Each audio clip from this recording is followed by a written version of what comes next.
Good evening, everyone. Tonight at the White House, two presidents sharing a private dinner. One is a Nobel Peace Prize winner. The other is holding a Nobel Peace Prize winner in prison. The China challenge shapes our times, and tonight we'll break down your stake in President Obama's high-stakes summitry. Plus, how often do you fight a fight you know you're going to lose? Keeping a promise is one good reason. Sticking to principle, another. We aren't going to just check the box off and say that we've had one vote and we're going to move on to other topics. We're staying full square behind the repeal of Obamacare and our commitment to defund it going forward. But where is this debate heading? We have new CNN polling tonight on the health care repeal question. And we'll talk to one of the most powerful members of the new House majority, the Budget Committee, Chairman Paul Ryan, about whether he sees compromise or gridlock ahead. And Sarah Palin is, if anything, defiant. I will continue to speak out. They're not going to shut me up. But former House Speaker Newt Gingrich says Governor Palin needs to choose her words more carefully. It's a topic he does know something about. And new numbers out today put the former Alaska governor's political standing at a new low. A packed hour ahead, as you can see, and we begin with dramatic breaking political news. CNN has learned that Senator Joseph Lieberman of Connecticut will announce tomorrow he will not, emphasis on not, seek re-election in 2012. Lieberman is an independent, and for all our talk about the vital center in American politics, he's not running in large part because he is a man without a home. That's remarkable, because just a decade ago, he was Al Gore's running mate, and he came within just a few hundred votes in Florida of being the Democratic vice president of the United States. Our senior White House correspondent, Ed Henry, is working his sources on why Senator Lieberman is bowing out and why it matters. Also with us, Democratic strategist Cornell Belcher, Republican strategist Jim Dyke, and from New York, founding member of the centrist group No Labels, John Avlon. Ed Henry, to you first. I was just having a conversation with a Lieberman aide who confirmed this news. You were working sources earlier, and of course their line is he believes he could have won. But Lieberman has wrestled with this for a very long time. He had no promise that they would clear the Republican field, wasn't quite comfortable running as a Republican anyway, and he certainly knew he would again face a challenge from the left in the Democratic Party. That's right. Several Democrats already thinking about getting in, regardless of what Senator Lieberman was going to do. And look at his poll numbers. They've just plummeted in Connecticut, and that's remarkable for someone who's been seen for so long as a statesman. I think it's yet another sign, clearly, that this fever that swept through, seats and states all around the country is even affecting someone like Joe Lieberman, that people are angry and they're ready to toss people out. And Joe Lieberman looked at those numbers in part. That wasn't the only part of the decision, but he looked at those numbers and decided he doesn't have the stomach to do it again. And I think it's very clear that even as the president has now hired Bill Daley as his chief of staff, he's got this op-ed in the Wall Street Journal today, an outreach to the business community about trying to wipe out regulations to try and create jobs, to try to reach out to the middle. The senator is gone.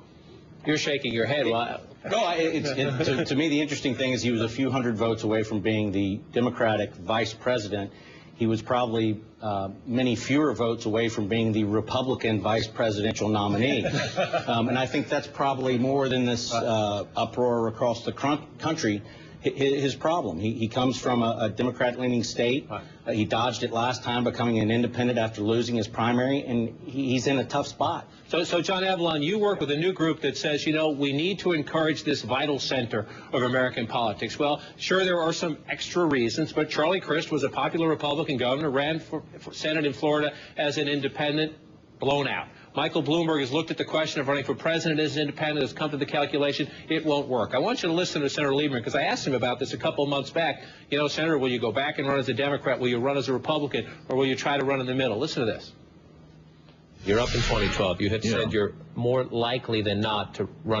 You're up in 2012. You had said you're more likely than not to run again as an independent, where you won last time. You ruled out running as a Democrat? You've said in the past you might possibly run as a Republican? I frankly, and this is what's great about being an independent, you're free to consider any and all possibilities. So I would say that I feel good about being an independent at this moment in America's political life, and it's probably most likely I would run again as an independent, but I wouldn't rule anything out, and that is running on either of the other parties. Well, John Avlon, now we know he won't run at all. That's the decision he came to. But I feel good as an independent. You can feel good as an independent when you're in office, but there is no home for independents in American politics today, despite all our talk about the vital center.